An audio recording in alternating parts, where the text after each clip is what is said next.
You can't really talk about Chinese art without talking about Chinese ceramics. Chinese ceramics goes back thousands of years and is one of the oldest records we have of Chinese civilization. So in the Neolithic times, around 4000 BC, people are making pots using a very primitive coil method. So they're taking clay, they're rolling it out so it looks like a snake or a piece of rope, and they're coiling it around to create their forms. And then they're taking like a small wooden hammer and they're kind of patting it into shape.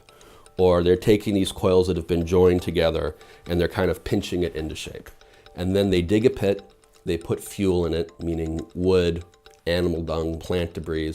They put their pots in it, they cover it again with more wood, they light it on fire, they wait 10, 12 hours so that it dries the pots enough so that when you pick them up, they don't fall apart. And then once you take them out after they've cooled, you burnish it, filling the holes in it so that water can be held, grain can be held in it. Over time, they learn to create better, stronger clay, better firing techniques.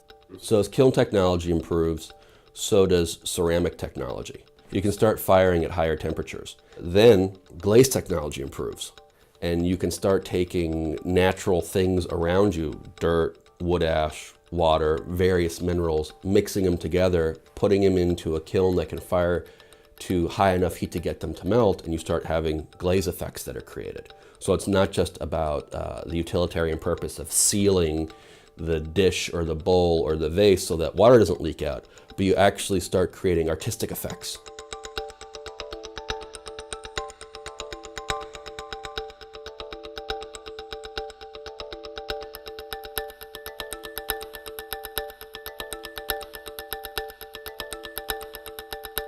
So now, as a result of these realizations of glaze technology, kiln technology, better clay, clay is now a canvas. We move from something that fulfills a utilitarian purpose to something that fulfills an aesthetic purpose. As things get better, you can do more interesting, more higher quality work, then you really see the tastemakers of the time, the emperor, the royalty, the government, saying this is the effect we want and this is what we will focus our effort on, and that's what they create. In the creation of this aesthetic, you really have the creation of a cultural period.